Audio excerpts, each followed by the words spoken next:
baby. You guys know what time it is. It's Thursday. You are rocking with the Locker Room Show, and it is time to get after it, baby. So sorry for the delay. We're working on some things with the great Matt McChesney. That's who's supposed to be our guest tonight. But as you guys know, as a coach, the mentor, as a trainer, things happen, and you can't always get where you want to be on time. So, Q, we may be rocking this thing, just me and you. You ready to go, big dog? Hey, man, I've been ready, man. You know how it is, man. Sometimes it's like that, man. Audible's an audible, right? So either way, we go get this done, right?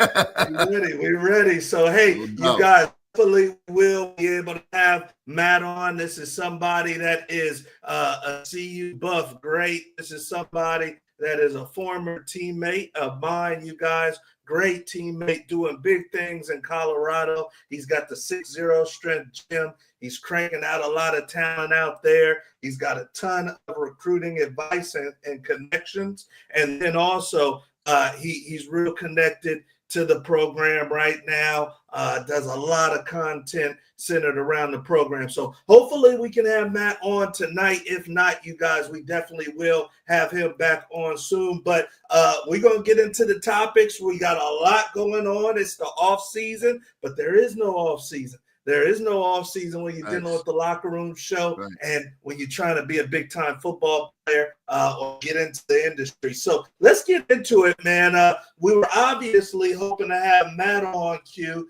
and he's a Colorado native and decided to go to the University of Colorado. And, for a lot of kids, that is their story. A hometown kid, you dreamed of playing for that team, and then eventually you got the opportunity to play for that team.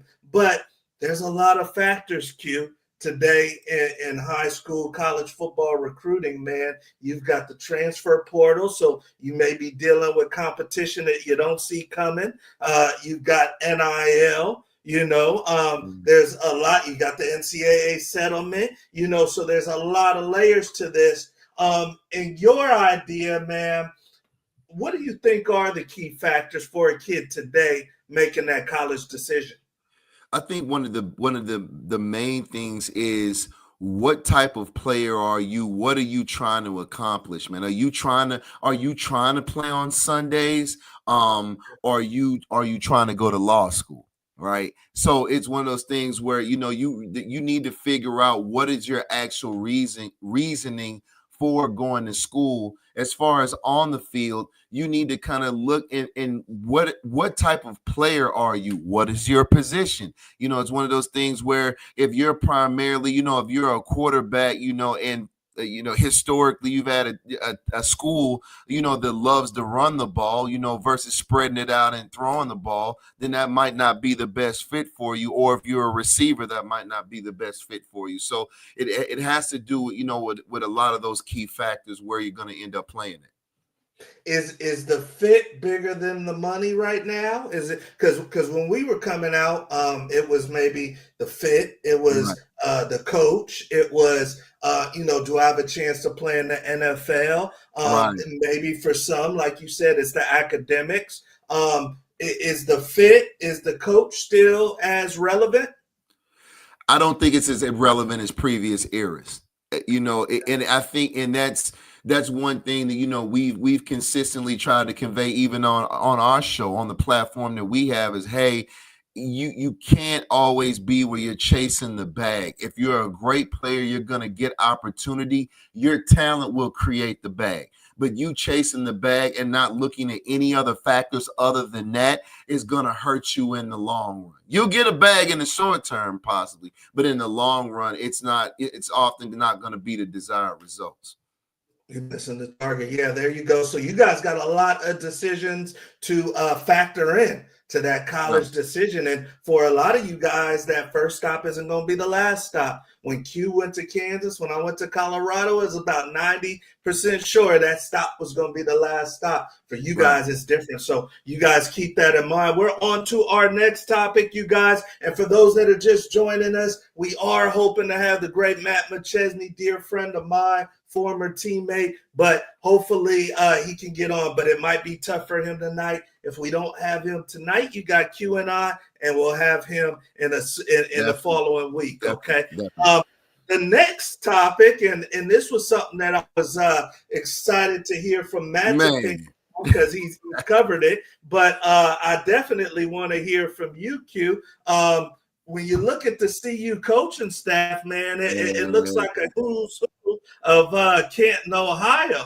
And I want to get your opinion, man. Does this translate? How does this translate best? Does this translate? And of course, Byron Leftwich just added on. My dear friend and former teammate Andre Gurode added on to the squad. So when you look at this, man, do you think it translates more on the X's and O's side in the fall, or do you think it's bigger on the recruiting side of things? Man, it's big on both, man. It's not even anything to choose. And I think that's why Deion made these type of decisions, because it doesn't get bigger than that. I mean, you got, imagine you, like, put yourself in a kid's shoes. God help you if you're a 4 or 5 star recruit where you're highly coveted by Colorado. And then you're in a position room with Marshall Faulk, probably, arguably the best all-around back ever, right? As far as, catching, receiving, being able literally to do it all, he was the prototype, right? So it doesn't get bigger than that. You have Big Dre, you have Sap. So it's like, on the recruiting side, man, just seeing that alone, especially for kids, man, that feel like they have the talent and they want to play on Sundays and they know that going in, it doesn't get bigger than that, man. You're getting taught by arguably in some position like the best that ever lived, right? So it's establishing its greatness from the coaching, and then it's basically almost like osmosis, in regards to the rest of the squad. No, 100%. So you feel like it's equal as far as the benefits on the mental side and the X's and O's, and also the recruiting. Absolutely. I mean, especially. Well, I'll say especially. Actually, let me change it. Maybe even a little bit more so. I'll say even towards the recruiting side, the X's and O's, absolutely, but especially in regards to the recruiting side, man. It doesn't get better than that, man. Like, you're not gonna sit down, man, and tell Marshall Faulk no, or Warren Sapp no, and you're a freshman incoming D lineman, man. Like, it's just not. They're everything that you would ever want to be at their particular position. No, that's a great point, man. I mean, obviously, you're going to the college to. Hold on real quick. We got Matt, and he's asking to come on now. 1 second. As you guys know, we are live. It looks like we are experiencing some tech difficulty too. So hopefully that's not bothering you guys too much. But it does look like Matt got out of the gym a little bit later, and we're live, baby. This is how we do the Locker Room Show, because we want to give you guys the uncut and the unfiltered, and it looks like Matt is trying to come on now, so we'll hopefully get him on here shortly. But Q, back to you, man. I mean, as a parent, our kids might not be as wise as us sometimes. And let's say my kid has always dreamed of going to LSU, Alabama, but CU's recruiting him. He's a running back. And he's not really putting as much clout. He didn't see Marshall Faulk play, As a parent, do you have to take the decision out of his hands, or do you just let him learn and take his journey? I mean, you always have to let your kids take their journey, because once you walk across that stage and you coming in as a freshman, that is the beginnings of you becoming a man, right? And you're going, especially in our era, because we didn't have the transfer portal, so it was one of those things where you really had to live with your decision. At that time, obviously they have other options now. But no, only thing you can do as a parent is give your opinion, right? But as far as, making the ultimate decision, who's going to be waking up at 6 a.m., who's going to have to go to class and do all these requirements to be a student athlete, you got to leave that in the hands of your kid, and trust that you've raised them and given them enough wisdom, at least thus far, for them to come to, an ultimate good decision the first time.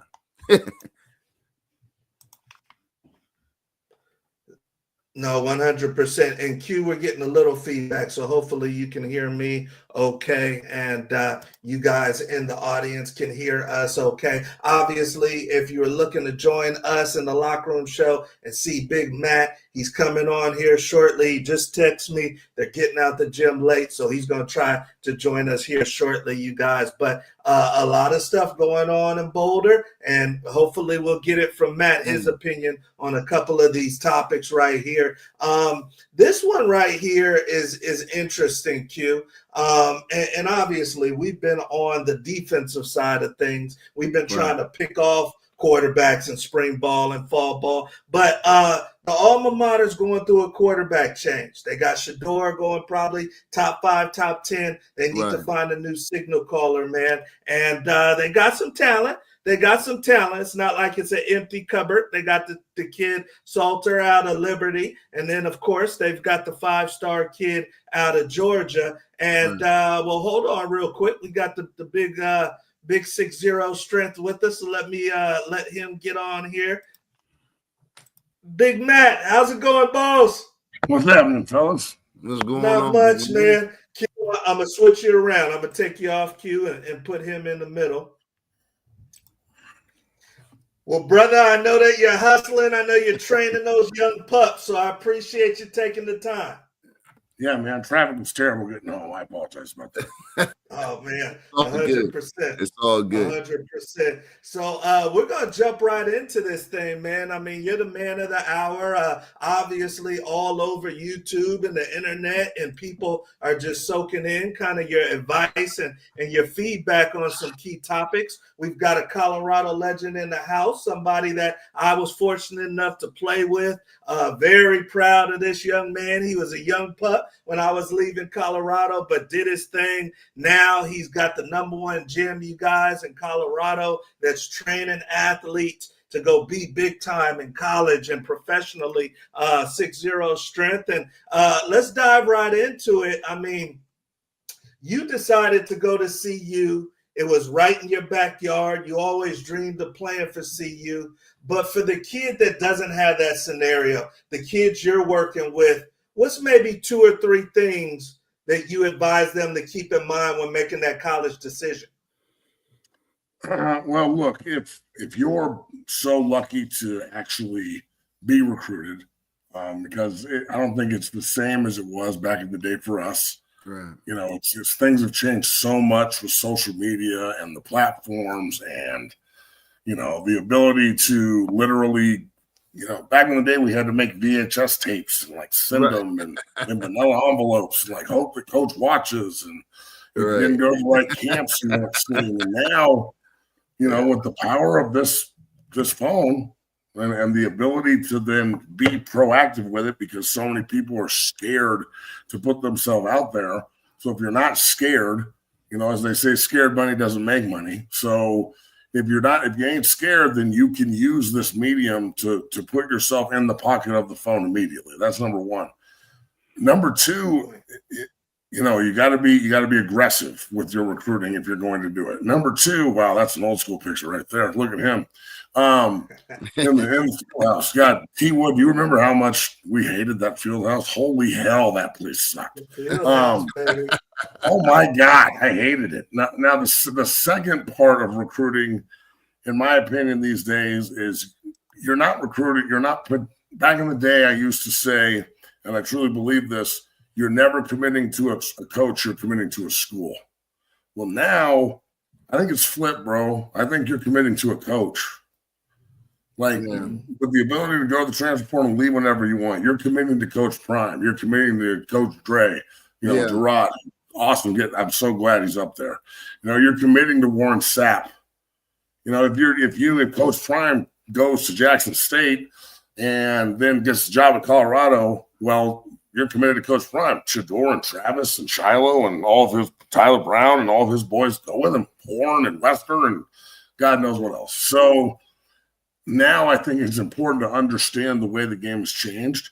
And yeah, you're committing to a coach. And if you want to commit to a school, that's cool. But I was really blessed to have the same head coach and the same position coach for 5 years. Yeah. T, you didn't even have that, right? You were there. You went in with Neuheisel, right? Yeah. So like it's really, really hard to keep the same position coach and the same head coach. You know, I had Barnett and Wilson the whole time I was there. Now, you know, there's guys that play that have a new head coach and a new position coach damn near every year. So if you want to develop, you have to like find that guy that can help you develop, because so many of these coaches at the next level, I asked this question of all my guys. I had a consult tonight and I asked this question: what is the main purpose of every coach in America? And he's like, to win. And I'm like, no, that's not number one. He goes, to develop me. And I'm like, nope, that's not number one either. And then a couple more questions, and I'm like, it's to advance. He's in this business to get paid. You're in this business to get paid.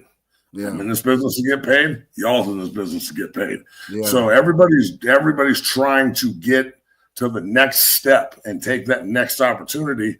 So you have to understand that he'll tell you immediately to your face, hey, I can't wait to get you on campus. I'm gonna do everything I can to develop you. We're gonna be a family. But the minute somebody comes knocking, he's gone. So you better have a good relationship with him if you think that guy is going to be the one that develops you for the next level. Yeah. That's real. 100%. That's great feedback right there. And yeah, the game changes. The target moves, you guys. You got to think about the business differently. This is your business. Every business owner has to adapt or they go out of business. So that's a great point right there on how to think about recruiting. I already asked you this, Matt, and I wanted to ask you this. I mean, obviously, it's looking like Canton, Ohio, and Boulder, Colorado right now. And obviously Prime knows what he's doing, and he's getting a lot of NFL coaching talent in the room. And I wanted to ask your opinion. Do you think this helps the Buffaloes more on the X's and O's side, you know, in the heat of a battle? Or do you think that these coaches help Boulder and Colorado bust more as far as recruiting? Which side do you think benefits more? Well, look, we all know this. You got to have the dudes in order to make the X's and the O's work. Yeah. So you can have the best coach in the world. He can scheme up everyone, but if you got a bunch of frat boys out there, we are screwed. So I think that the fact that he has compiled this group of men. You know, I went up there and interviewed for the offensive line coach job. I would have to walk away from my businesses and do all that. It's not feasible. So I'm consulting for them and a couple other schools, you know, doing all the recruiting stuff and helping where I can. But the fact that they're off there, they just hired Leftwich and they got Marshall Falk and Andre Gurode and Warren Sapp. And, that's sick, man. I mean, there's dudes everywhere, bro. And like Terrell Owens is walking around the building every 5 minutes. And right. Next guy's there, and the next guy's there, and it's you're not even bringing up dudes that, you know, played multiple years in the NFL, and they're also there. So I would be surprised if you see more more big time coaches coming in. I wouldn't be surprised if he tries to get Ed Reed to come work with the safeties and things like that. And guys want to be involved with Coach Prime because he's real. Like Coach Prime, I think people are intimidated by how real he is and how confident he is. You know, it's gotten to the point where people are starting to resent the fact that his authenticity and what he brings out of everybody around him in an authentic way, it makes them feel weird because they're trying to do some fake shit, and he's just real. Yeah, and agreed. I think the recruiting part of it is number one. But from a schematic standpoint, yeah, having all those guys in the room together is awesome. But I would say this. We all know this too. Sometimes the best player in the world has a hard time relating to coaching because it came easy to Marshall Falk. It came easy to Warren Sapp. It came easy to Dre. It came easy to Coach Prime. So you got to that is one thing that I'm sure every man in that room has to adjust to. I talked to Dre about this, like the ability to put yourself in the kid's shoes. But the beauty of this is that kid that Dre's putting himself in shoes in is Jordan Seaton, who could be the first pick in the draft in 2 years. Or, if you're talking about all these freaks all over the field. So a freak coach teaching a freak player, you know how that works. Everybody's just freak shit around here. We're going off, so it's fun. There you go, baby. That's real, though. Hey, that's real. Yeah, that's real talk. Yeah, we ain't talking about Tulagis and like the Players Club freak shit. I'm just saying, like, we're freaks and shit everywhere. Yes, indeed, and that's how it should pan out, and that's what we're hoping for. And very, very special coaching staff. We haven't seen anything like it at the college level, so it'll be interesting to see the type of athletes they continue to get and what they can do as a staff and a team. We're on to our next topic, you guys, and Q, I'll go to you with this one, man. We were just kind of finishing off with this before Matt came on, but big time QB battle. Obviously, whoever gets the job under center for CU is going to have a lot of pressure on them, a lot of exposure and opportunity. But I wanted to ask you, Q, just from a football standpoint, when you look at the young buck coming in from Georgia and you look at the proven kid, the one who's played major D1 ball, let's say these kids are neck and neck, man. Let's say they're neck and neck in the spring. Let's say they're neck and neck in the fall. Right. Who do you default to? Do you default to the young buck or do you default to the kid who's played against Oregon? Experience, for sure. Experience. Because at that position, the kid that's seen live bullets at a D1, at a high D1 level, I'm going with him first. Is his position to lose. We see, don't get me wrong, we've seen some phenomenal freshmen. As a matter of fact, the other day, I was just looking at old clips of Maurice Claret, for Christ's sake. And I mean, he's just unbelievably, ridiculously talented, fresh off a high school stage. The same as, the kid JJ out of the wide receiver at Ohio State. So you do see that where it's a generational type of talent, but it's something too about that quarterback is a different creature, man. And if they're neck and neck and both of them are extremely talented, man, I gotta go with the kid that's seen live bullets, man. And look, I'm gonna say usually if you have two, you don't have one, but I think it's unusual circumstance in Boulder right now because Juju is so good. I mean, from what I hear up there, look, Salter is a stud and he's been playing forever. And he's got a lot of reps under his belt and so on and so forth. He's probably going to be a pro. His throwing motion is a little awkward and he drops the ball a little bit and he's more of a run-first guy, but he's definitely a draftable prospect next year. Juju is a possible number one pick in the draft when he's ready, if he does things right. Oh, wow. He is, from what I'm hearing up there, just the clips that I see, and Deion Sanders Jr. is always on my show, 0 to 60. You can find it on YouTube, obviously. And I talk to him behind the scenes all the time, and he's like, yeah, Salter's consistent. He knows more. But Juju, when he walks on the field, it's that difference feeling. You know what I'm saying? And I equate it to when T. Wood and I were at CU, and it would be we had Pasavino and Zach Colvin and all these older cats, right, in 2000. But then in my class, we had a kid named Craig Oaks that came in. Yeah. And all of a sudden, the other guys would get reps, and then Craig would walk in. He was a really high recruited kid, and it just felt different. And then all of a sudden, Craig's starting. And then, but going into 2001, a year where we won the conference and we were, playing in BCS games, Greg gets hurt, and then all of a sudden the vet comes in and leads us to the Big 12 title game in Pennsylvania. Yeah. So I truly believe we're going to need both of them. I personally would probably start the rookie just because it creates a quarterback controversy, which creates opportunity to find out the character of the two men on your team who are leading the team. Because if Salter goes, oh, well, I can't believe you would start the rookie, but everybody can see that he's special. It's not, we're not doing this to hurt your feelings or anything. We know we brought you in, but it's open competition. And it also shows everybody in the country that if you come here and compete, you're not just getting a job handed to you. Okay. Yeah. At the same time, though, if Salter fits the offensive scheme that they're going to run better, I think he's the fit. So having two guys that are on the opposite end of the spectrum here, one's really, really, really experienced and had all these snaps and can really run the hell out of the ball, and you can play 11-on-11 football and really play action people to death. And then on the other hand, you got a 17-year-old kid who early enrolled, who is up there just playing ball, who's got swag, and everybody gravitates towards him, and the ball pops off his hand. So I'll say this, in a place, Boulder, Colorado, where we haven't had a lot of opportunity like this for this to happen in the past, damn, this is a good problem to have. Yeah. Good problem to have. Because man, quarterback, I've always looked at it like, regardless, man, if you have I don't mean an overpowering defense. If you have a decent defense and you got a hell of a quarterback, I don't give a damn who you're playing. You always got a shot, man. Yeah. You always got a shot. I think their defense this year is going to be mean as shit. Yeah.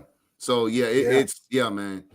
Yeah, that's gonna be fun to watch, though. That's definitely gonna be fun to watch. It'll be fun, and it's interesting because you got to be careful with the young guy. You don't want to burn him and mess with his confidence too young too. So it's gonna be, but he sounds like he's the ticket and he's ready for the show. So very, very interesting times in Boulder, and we're gonna stay in Boulder, going with the next topic. And part of the reason why is we've got the great Matt McChesney, former teammate of mine. This is somebody that's a Big 12 champion. You guys was a terror on the defensive line in college, but switched to the offensive line in the NFL. So he knows both sides of the ball. You guys has a tremendous gym where he's cranking out talent out in Colorado, and he is the person to talk to if you're talking about some Colorado football, you guys. So obviously we know that Prime is a master marketer, and he's the master of the contrarian thinking. And he said, enough with the same color, Q.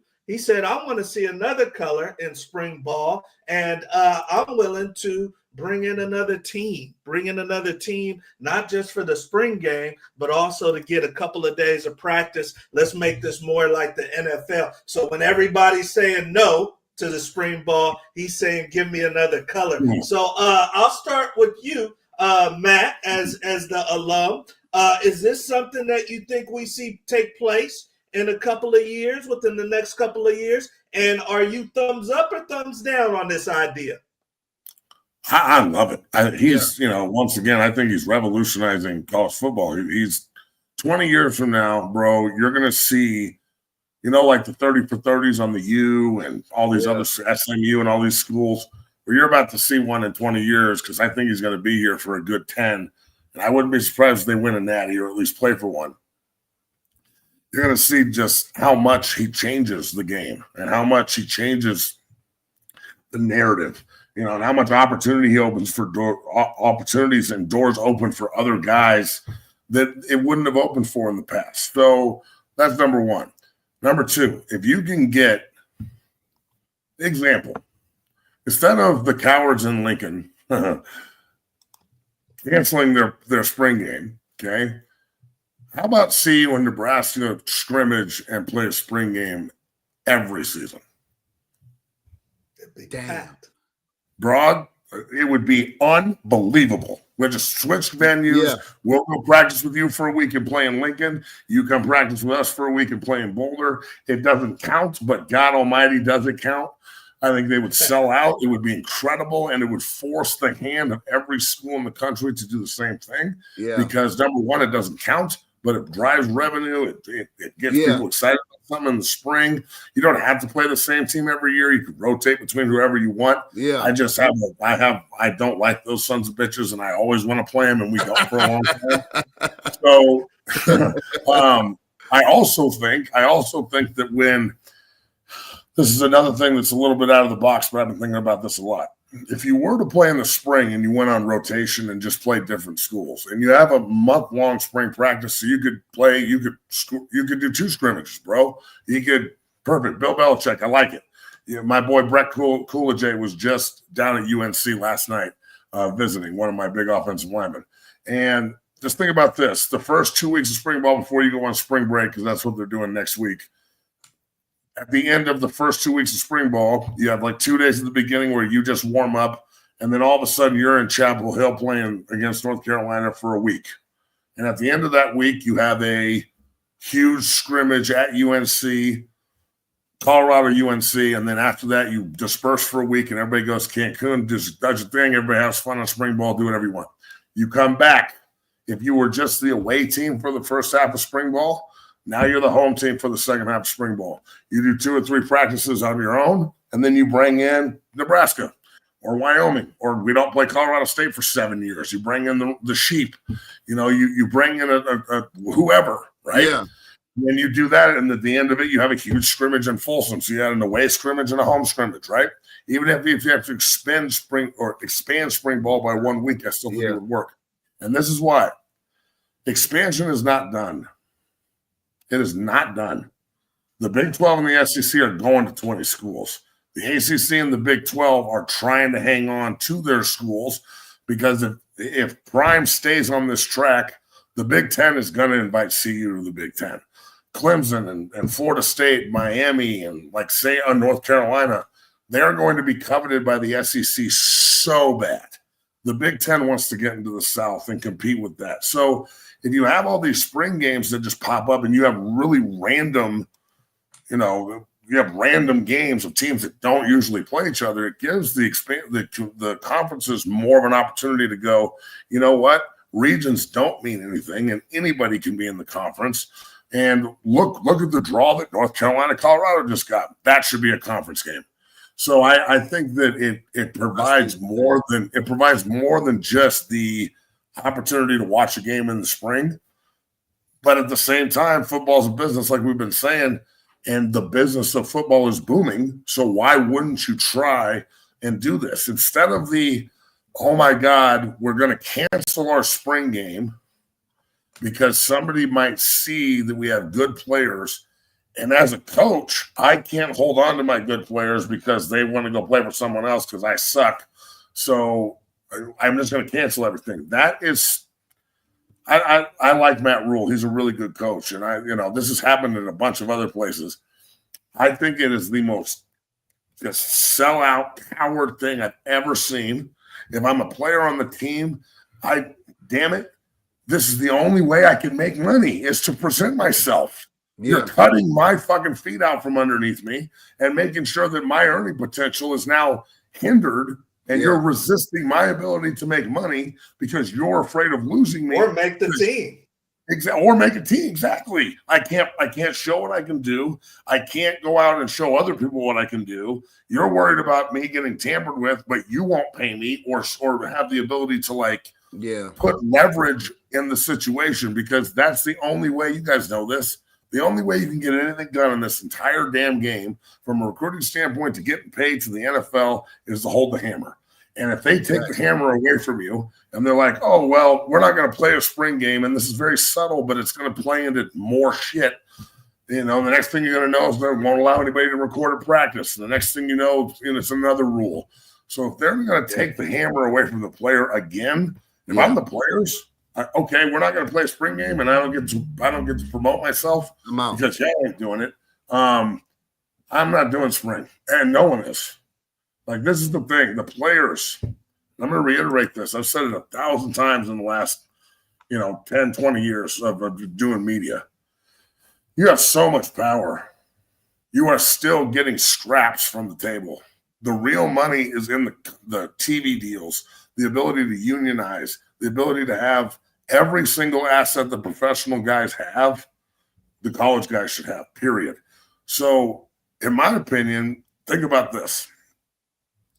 Imagine opening day this next year. Right. Every single team comes out and locks arms with the opponents and just sits down. And they're like, look, we're not playing. You know how much money they would lose in the first weekend of college football alone? Man, hundreds of millions. The second week of college football, we would be at the negotiating table like this. but we have to have somebody at the leadership position to actually forefront this. Right. Is that Coach Prime? Is it Coach Saban?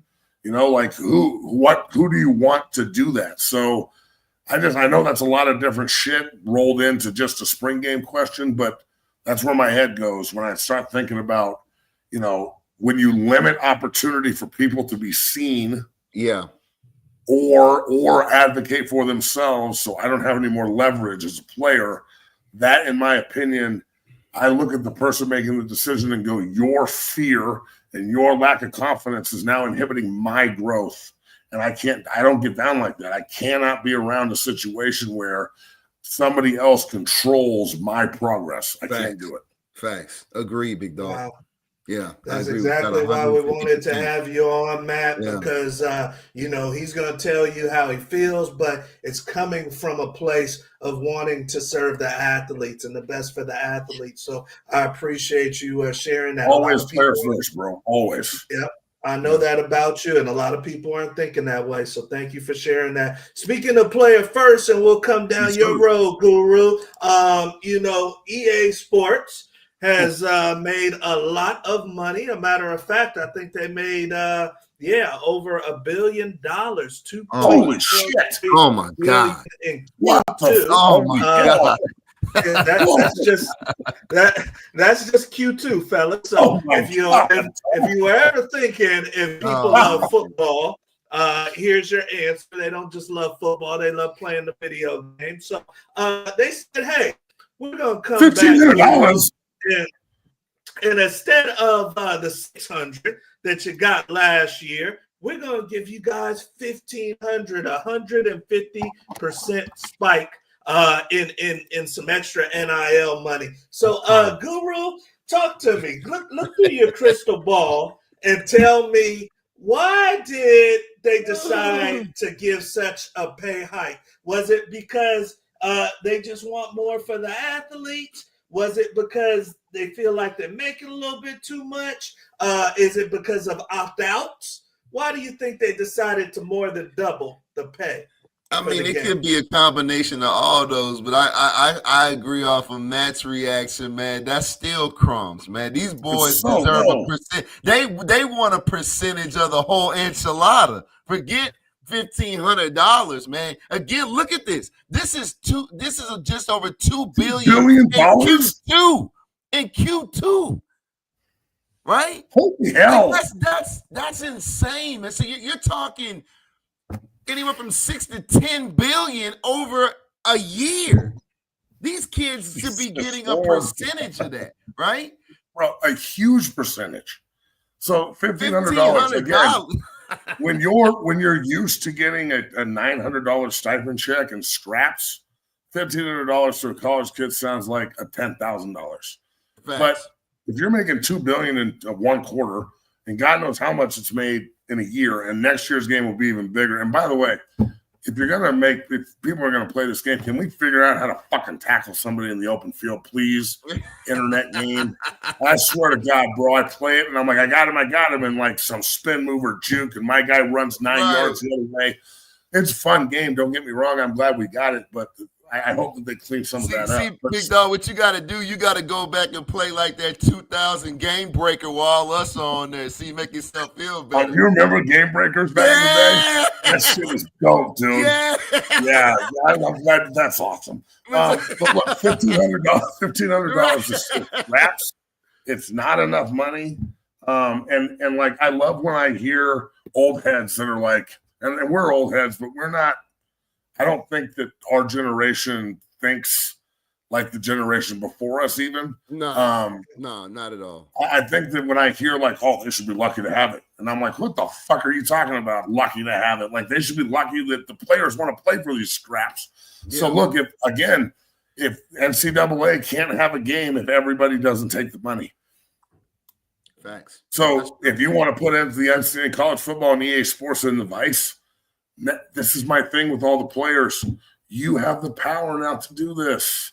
Yeah. You have in business. If you don't have leverage or power, you can't do business because the other side has all of it. Now, as a player, as a group of players together, all of us together, not just Colorado and Nebraska and Iowa State and Alabama. Nah, we're all together in this. Even the 1AAs and everybody else. Yeah. Just none of us are going to sign it. None of us are going to play until you give us a percentage that's equal to what you're making. Yeah. You can't throw $1,500 at me when you're making $10 billion. What? That's shit. So again, like, take the opportunity to get more opportunity. That's the thing. Like, stop being afraid to be the point of the spear. The point of the spear gets the most blood on it, but it's out of the body first too. Keep that in mind. No, and I think you mentioned something else, Big Dog, earlier, man. It's gonna have to be a union. That's gonna have to be sooner than later, bro. It's gonna have to be. Yeah. Strike. Like, I'm sorry, but just think about if they were to strike, I think Coach Prime would support it. I think Coach Prime would be like, look, this is what my players want to do. I'm more player-minded than I am coach-minded. I agree with them. In fact, I think Coach Prime should be the damn leader of the union. Agreed. And here's the reason why. This is why I agree with you. You have to think about it, man. He was the beginnings of the mastermind of the self-promoted player. He started it. And then everyone else after that, you know, and it wasn't having to do with a lot of people like, oh, well, you know, man, just in regards to position, it was period. Forcing the hand of owners, GMs, or whatever, you're going to pay me what I'm worth or else, right? So he came he's always been by the balls. He's always been the contrarian thing. He took a walk-on spot to take the baseball money, you know, so he was already thinking differently. Leverage. You know, he understood leverage in this business, man. I think a lot of the negativity too towards Colorado and Shador and Travis and Shiloh and everything. People hate us because they ain't us number one. Like, I'm sorry that you weren't Auburn. I'm sorry you went with Hugh fucking Freeze instead of Deion Sanders. That was a real good move. Like, you remember they were Arkansas and all these other schools were like, yeah, we'd love to hire you, but we're not down with all the social media and self-promotion and blah, blah, blah, blah, blah.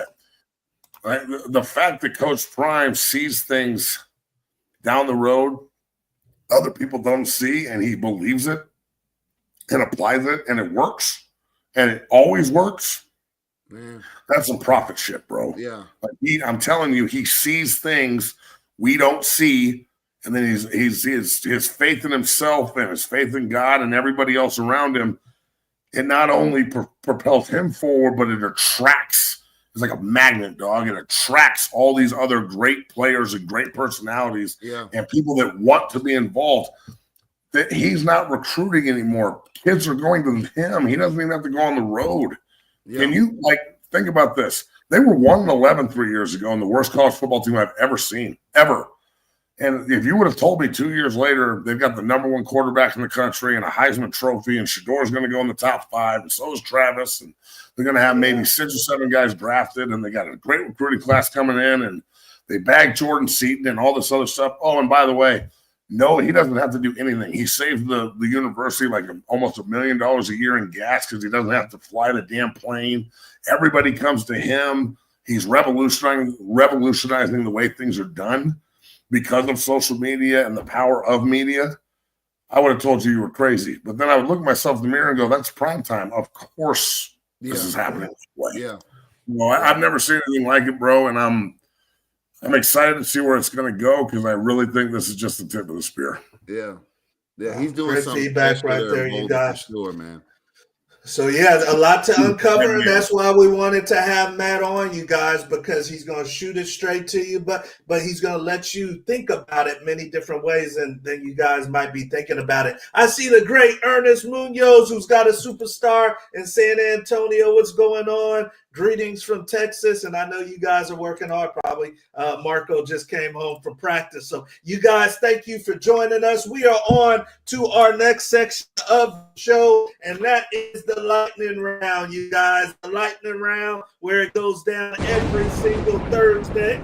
And this is our of a little word association. Now, Matt has been through the lightning round before, but it was a while ago. So we're going to let him go through it again and see how he does. And he's got 60 seconds, you guys. And once again, you guys already know he's unfiltered. So he's got 60 seconds to tell us the first thing that comes to his mind, unfiltered. Oh, now, we usually give one for tech delay, but I do see we got a little choppiness tonight. So we're going to give 2 for tech delay tonight. Now, cool. Matt, as you know, we don't do this just for fun. We got a dinner on this, brother, and I know you can eat. So let's see if we can get let's see if we can get to 15 or higher. If Matt gets to 15 or higher, he's got a dinner and cute. Well, only 13. He's in the mix with 13 since he's got tech delay advantages. Here we go. Here we go. After it. I got a good list since I know this gentleman. He's at zeros, as you see, and I'll never cheat a buff. So let's get into it. The first thing that comes to Matt McChesney, 6'0" strength head, when I say something. All right. Number one. First thing that comes to your head, big dog. Number 1. Fort Collins. Sheep. Hot links or corn dog? Corn dog. It's got a stick. Bill McCartney. The GOAT. Favorite beer? Oh, boy. Weed. I don't drink. Best player you ever played with? Oh, Brett Favre. Hawaii or Cancun? Hawaii. 38 seconds. Favorite place to eat in Colorado? Oh, shit. The dark horse. Cordell Stewart or Shador Sanders? Shador. NIL. Get your money. Matt Rule. He's cool. Andre Gurode. Time, but go ahead. Best offensive lineman I've ever played against, hands down. Give him that one, dude. Best offensive lineman ever. All right. I love that, Matt. Wow, dog. And as you know, and we're not cutting out nothing either. Sorry, everybody watching. My bad.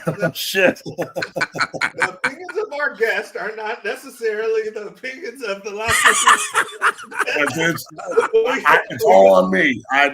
I'm sorry.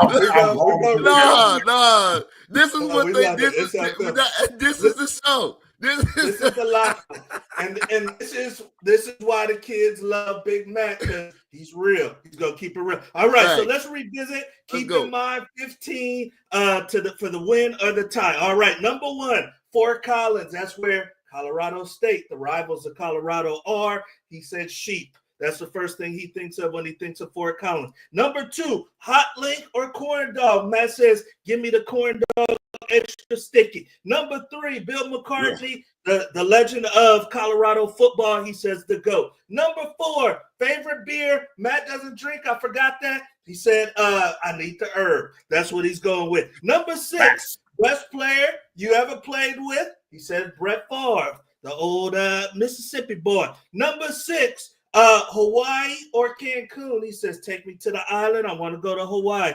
Number 7, favorite place to eat in Colorado. He says the legendary dark horse. Number 8, Cordell Stewart or Shador Sanders. He's going old school and new school. He says, give me the new school, Shador Sanders. Number 9, NIL. He says, get your money. Number 10, Matt Rule, who he's got a relationship with. He says, cool.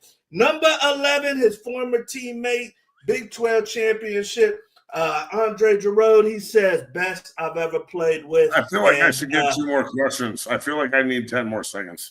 All right, we'll give you 2 more. What is that? That's number 10. So you're at 11. We'll give you 2 more. Just for the road.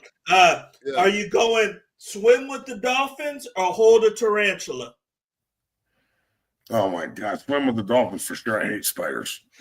Okay, Big Matt hates spiders. Go and swim with the Dolphins. All right, this is the last one. You going LaDainian Tomlinson or Saquon Barkley? Ooh. Oh my God, I'm gonna go LT. Although Saquon's nice, LT. Well, you know what? I take that back. I'm taking Saquon. I can't get the image of LT sitting out the AFC title game while Phillip Rivers is playing with a torn ACL. So I'm going to go with Saquon. Okay, Fair all enough. right. So he's going Fair Saquon. enough. Great time right there. And that is 14 with the tech delay. That's a win. That's a W. Bam. Dinner on me anyway, Brad Boulder. I love you, man. We're on to the next topic, you guys, and appreciate the time. We got the great 6-0 strength, Matt McChesney, with us. He's the hammer, baby. He's bringing the hammer every time. We got a Q&A question. If you got something and you're live with us, please do not hesitate. The comment section is open. But Q, I know you got something for our guest. Yeah, man. I actually, big man, I just wanted to ask you, kind of circling back to what we were talking about, because that's a damn good idea and it's needed.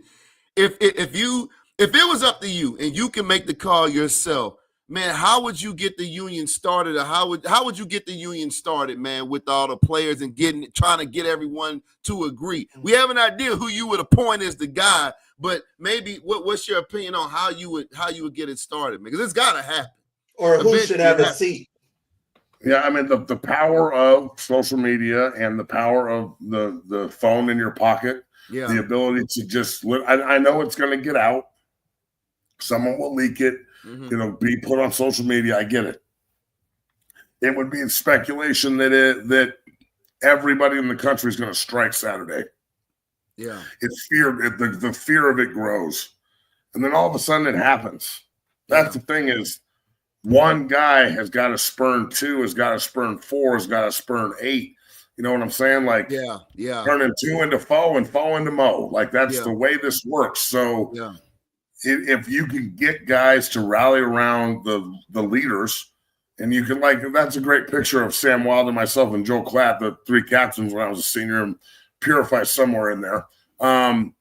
But like a guy like Joe Klatt, who is so prominent in the game and super smart and has his shit together and everyone respects him, he would be a great, leader of the college football union. So I think that the ability, first of all, you've got to make people understand that the common good here is what we're all searching for. And you need to go you need to go a lot up front with sacrificing a lot up front in order to make this happen. And that's going to be the biggest problem, because it's been so long of guys not being able to get anything. And now you're getting a little something. So you know the way that the world is going to look at this. The minute you say, I want more, it's going to be, oh my God, they're so selfish and lazy and all about his money and all this other bullshit. Yeah. But of course, those people won't work for free either. So they don't know what the fuck they're talking about. Right. You just have to start it. And once it starts, I think that you have to have, it's got to be pretty close to unanimous too. You can't just have half the country sitting out and half the country playing. Yeah. So it's going to take strong leadership. It's going to take, the ability to really strive in an adverse situation, the ability to handle all the negativity and hate that will come your way. But that's what powers in numbers is. Like, you want to come at me individually when I have no one behind me? That's one thing. You want to come at me when I've got 10,000 strong behind me and everybody wants the same thing? Right. That's different. So I think that first of all, you have to have strong leadership at the top, and you have to have one player that is truly the mouthpiece for change, that other guys can go, you know what? I will sacrifice my $750,000 check this year to go play to make $5 million for the next guy. Yeah. I don't know if that's going to be feasible, because so many guys are only worried about their pocketbook, and they should be. But I'll tell you, if the NFL vets wouldn't have striked back in the day when they did, agreed. The guys in the NFL now would not be making the same money they were. That's real talk. So that's just the way it works. Yeah. Great point right there. Great point. Before I let you go, Matt, I would ask you, because I do remember you coming on the campus as a young pup, as a freshman, and you've got just a vast amount of knowledge now that I know you wish you could have known back then. But part 2 is coming. I know your son is getting into this industry, and he's been working his tail off. What do you tell him about this game that maybe you didn't even know about this game? Well, I try to lead by example, but one thing I tell them all the time is, if you really want to do this, I wish that I would have gone to college, and it was fun. I love the social aspect of it, but I look back on it now, and I go, I really wish I would have just locked myself in an apartment and just lifted weights and ate chicken and never drank, never partied. Like, I don't do it now, and I haven't for 15 years, and I don't need it. And I didn't need it then. It was just what it was. It was just the expected thing to do, Yeah. The fact that my boy Nick is going to be a sophomore, he's 6'3", 265. He just got invited to the Under Armour All-American Combine out in Salt Lake City. We go out there in 2 weeks. And, he's really level-headed, and he works his ass off, and he's up at 5 a.m. 4 days a week, grinding and chasing it. And I never had anything like that back in the day. There was no 6-0 when I was playing. Yeah. So the ability, I hate when I hear from coaches and ex-players that this generation's soft and all they care about is money. I think this generation is way smarter than we were. They can actually read the tea leaves that maybe we shouldn't go down this road. Maybe we should go down the other path. Like, they're actually making money. It matures. When you start making money playing this game, it either matures you or it absolutely takes you out of the game because you start doing dumb shit because you got money. And the more I see these young guys getting paid, just put yourself in their shoes, T. Both of you. You're a sophomore in college, and all of a sudden they hand you a $500,000 check. Dog, you want me to get motivated? I don't give a shit. No offense. I don't give a shit about free history class, dog. I didn't come here to go to history class. Yeah. I came here to get paid. You want to pay me beforehand? Shit. I'm into that. Yeah. So I think the money matures people faster, and also it also exposes them faster, which is both a good thing. So I would say that, young guys out there, you're in control of your own narrative. Alcohol and all the other pitfalls are poison. Like, it's going to poison your ability to make rational decisions that are productive for your development and growth as a young man. And then the other thing is, the more you're around the party part of football, the more predatory people are around you. And I'm talking about that's real. People that are trying to take advantage of you because you got money, people that are trying to take advantage of you because you got shine and fame. And then women, this is a huge part. I talk to my boy about all the time. Yeah, it's undefeated. Females are undefeated, dog, and we know what I'm talking about. That shit is undefeated. Literally. And they're so, these days, particularly with social media and the way things go. I thought there were predators back in the day, but you couldn't. It was hard to find them. Now they're openly out there. I'm searching for an NBA player. I want an NFL guy with deep pockets.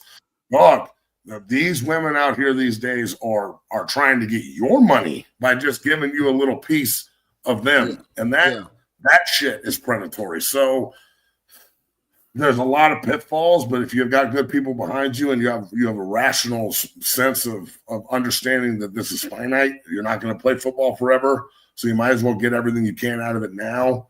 I think that is something that I try and reiterate both to my son, but everybody I work with on a daily basis. You know what I'm saying? Don't be sticking your you-know-what in the blender too many times. Yeah, I agree. The moral of the story is do what Matt said. Lock yourself in the apartment, just eat chicken breast, brown rice, and lift weights. End the story. End the story. There you go. There you go.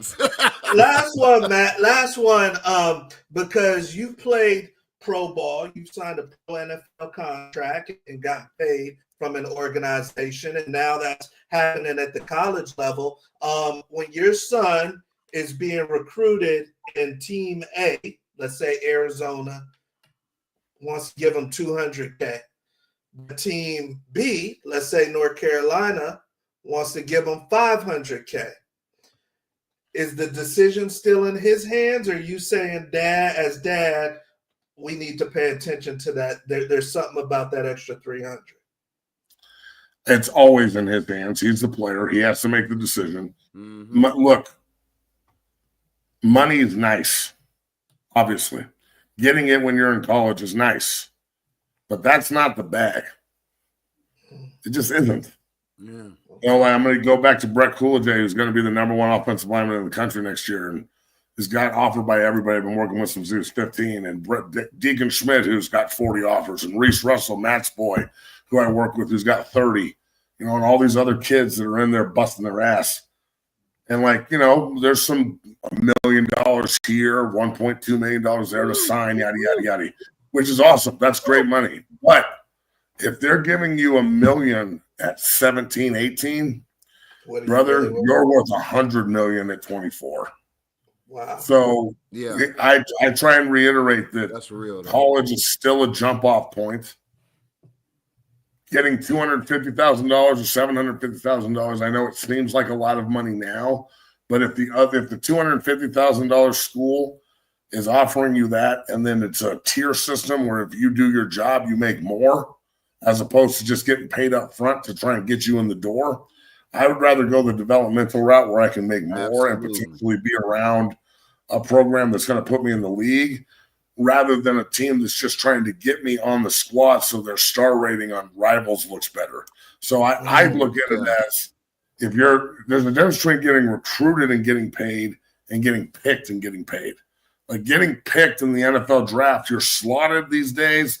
That's how much money you're going to make, and that's it. Hopefully you can make it to your second contract and actually have the ability to negotiate. Trying to go hardball with Coach Prime or Bill Belichick or Matt Rule or Lincoln Riley or any of these other coaches around the country, Coach Moore at Michigan or Ryan Day, trying to go hardball with them, be like, well, I'm not coming to North Carolina or Colorado unless you give me $1 million. They're going to look at you and be like, peace, kick rocks, kid, out.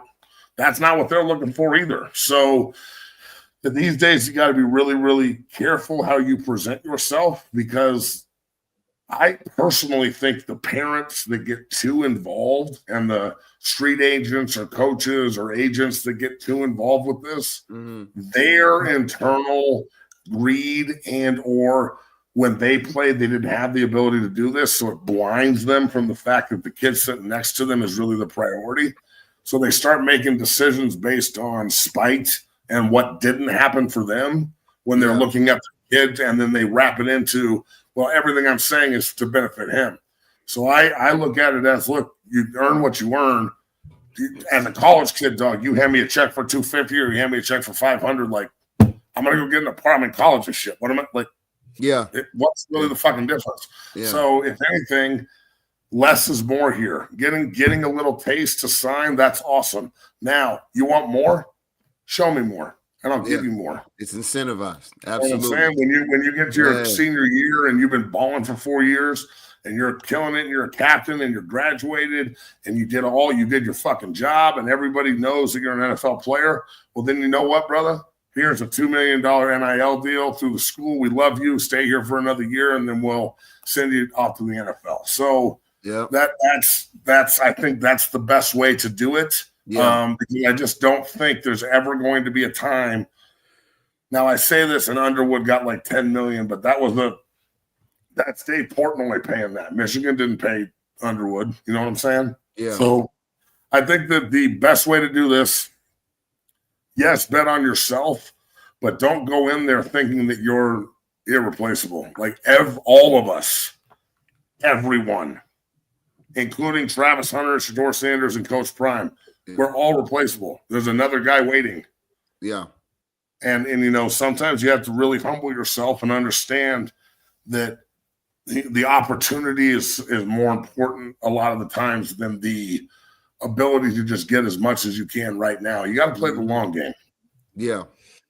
Wow, there you guys go, man. And now you see, if you guys haven't had a chance to listen to Matt before, now you see why we want to bring him back on the Locker Room Show, brother. So, hey, I know you got an early morning tomorrow. You got in late tonight. So Love you, brother. Love you, Buff. And we'll be talking. Thanks for coming on the show tonight.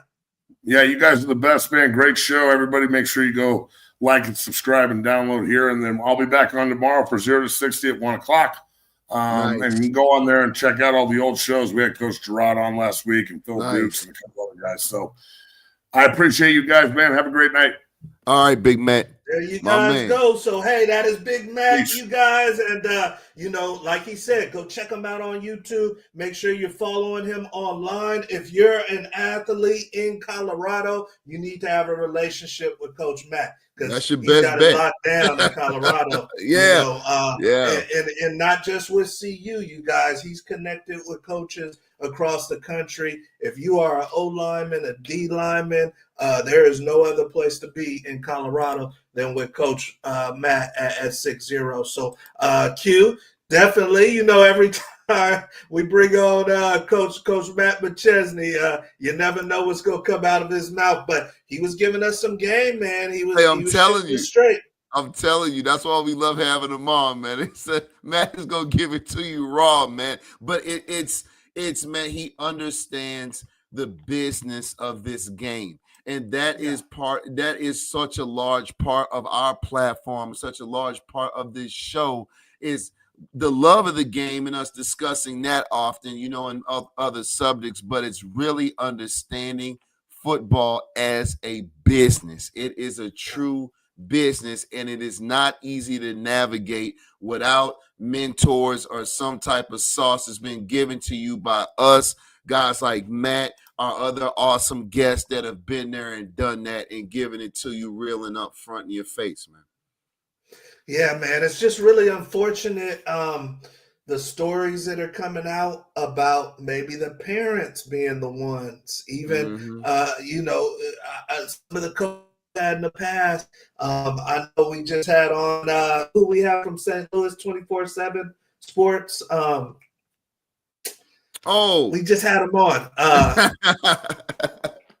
Oh my goodness! I've had a long day. I need more coffee. But he was saying the same thing. He was saying that it's the parents, man, that are blowing the bag for these kids. They are because it's so many parents that are trying to live vicariously through their kids. And often enough, I mean, they're trying to make the decision where their kid is going to strap it up at in school. And they're not the ones that, like I was saying, it's not going to be up at the 6 a.m. practices and 8 a.m. class and, these long 13, 15-hour days. No, it's ridiculous. That's going to bother me. Let me get that. Coach Reed. Coach Reed. Yeah. And he was saying that the parents are off the hook. So, it's not just the kids not being prepared for NIL and just the fast pace and the pressure. It's the parents that are directing the kids in the wrong fashion, So it's just a lot brewing, And to his point too, I don't think we're done, man, with the reconfiguration of some of these conferences. No, we're not at all. Not at all, man. I mean, like you said, it's gonna be constant, man, especially with the SEC and Big Ten are gonna be pulling. It's gonna be interesting, man, even 2 or 3 years from now, seeing how that's gonna shape up. But I can agree, man, after a while, it's gonna eventually just be 2 super conferences and everyone else is just gonna kind of be, let the chips fall where they may. But I like the idea in regards to what Coach Prime is trying to do with having other schools come in for spring ball, because that's what you do in the league. That's how camp is in the league. You don't just enter practice. If you're with the Panthers, you'll have the Jets come in or the Bears come in. That's why Prime is doing it, is because he's looking at it just like Coach Saban. Coach Saban was like, listen, we want to be a top tier team. We primarily want kids that want to play on Sundays. So if we want kids that want to play on Sundays and have the ability to play on Sundays, we want to do things how it is on Sundays. That just makes sense. Good point. That way these kids are coming in and because we have those type of guys, their rookie year in the league, they're not shell shocked. We're used to the same schedule. Camp is from ran the the coaching. same. Yeah, the schedule. transition is so easy coming out of a program like that. It's super That's easy. why Nick Saban was pumping them out, because he was treating it like a pro program. Exactly, and scouts knew that. So NFL scouts knew what they were getting exactly, because it was ran like an NFL team. Yeah. Big point right there, you guys. So, hey, this is why you come into the Locker Room Show, baby, to find out from people who have played, people who are living it, people who are helping people get to the next level, what you need to do, what you need to be thinking about, and how you need to move in this industry. So hopefully you guys enjoyed tonight's show. Please make sure that you like, subscribe, and share. Bring a friend next week when you come back to the show. We got a big time show next week. A lot of you guys talking about you want to go play some college football.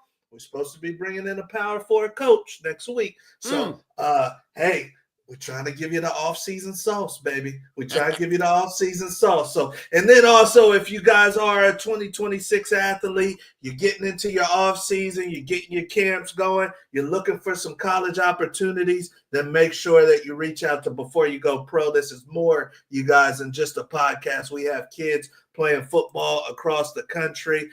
We've got resources for you. We've also got some NIL love for you, because we just talked about how some of these kids are cashing in on the bag and kind of setting up their future, financially. So check out NILLLC.org. NILLLC.org, where you can start learning more about how to navigate this NIL industry. And then, of course, beforeyougopro.com, so that you guys can get some recruiting support, some love, and then make sure you subscribe to the Locker Room Show. So, Q, anything for the good people before we get out of here tonight? Definitely, man. It's like you said, it's the off season, man. We're running up in track season, baseball season, which is always going to be helping you become a better athlete. I'm going to keep saying this week to week, man. As we get in closer to the summer, be careful. I'm scared of pools and hooping, T. I keep saying. You gonna hear the guru keep saying that, man. As a coach, you gotta come up with an acronym or something. Hey, I'm telling you, man. I'm scared of. Hey, I'll get so worried about these kids with hooping and pools. I'm telling you, man. And the ladies, pools, hooping, and the ladies. That might be the worst of the. Be careful. Well, that doesn't mean don't do it. Go on and jump in the water. Go on and shoot some hoops, and go on a date. But be very careful with those three this off season. All right, Q. So, hey, we are signing off, baby. You guys have a great weekend. Like I said, big show next week. And then make sure you run this one back. A lot of sauce. And then please like, subscribe, and share. Help us grow this football community. I'm Coach Wood. That's the Guru. We'll see you at the top, baby.